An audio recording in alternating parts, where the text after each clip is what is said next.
সব কিছুরই শুরু আছে, শেষ হয়ে যায়।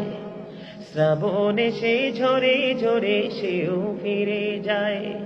দুঃখের শেষে সুখ এসে দুয়ারে দাঁড়ায়। সব কিছুরই শুরু আছে, শেষ হয়ে যায়। শ্রাবণ এসে ঝরে ঝরে সেও ফিরে যায়। দুঃখের শেষে সুখ এসে দুয়ারে দাঁড়ায়। সব কিছুরই শুরু আছে, শেষ হয়ে যায়। ঠিক কিনা বলেন? আল্লাহর সাথে কথা বলেছেন বন্ধু। এই মূসা কালিমুল্লাহ যখন বন্ধু ইন্তেকাল করলো, ইন্তেকাল করার পরে বন্ধুরে তাকে যখন প্রশ্ন করা হলো, ওগো আল্লাহর নবী, আপনি যে মৃত্যুবরণ করেছেন, মৃত্যুটাকে আপনি কেমন পেয়েছেন গো নবী?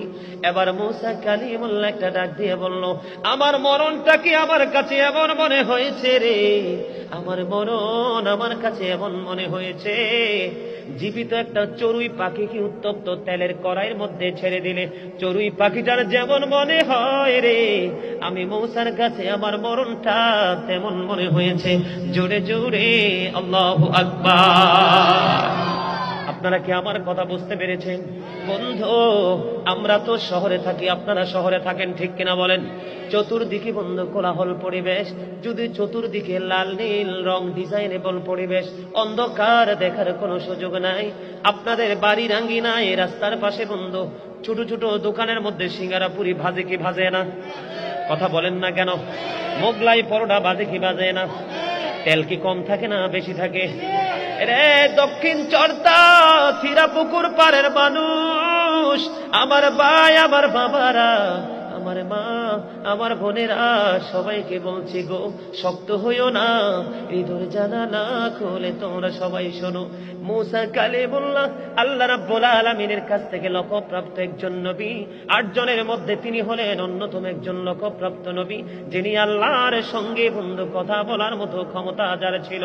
বন্ধু, মূসা নবী বলেছে, উত্তপ্ত তেলের কড়াইয়ের মধ্যে জীবিত একটা চড়ুই পাখিকে ধরে ছেড়ে দিলে চড়ুই পাখিটারা যেমন লাগে রে, আমি মূসার কাছে আমার মরণটা তেমন মনে হয়েছে। আওয়াজ তুলে বলুন না আল্লাহু আকবার। বন্ধু, সইতে পারবো না মৃত্যুর যন্ত্রণা, কত ভয়ঙ্কর, এমন পানির তৃষ্ণা লাগবে বন্ধু, 7 সমুদ্রের পানি যদি সেদিন দেওয়া হয় রে, তারপরে ও বন্ধু কলিজা শীতল হবে না, এমন ভয়ঙ্কর হবে মৃত্যুর সময়ের পরিস্থিতি।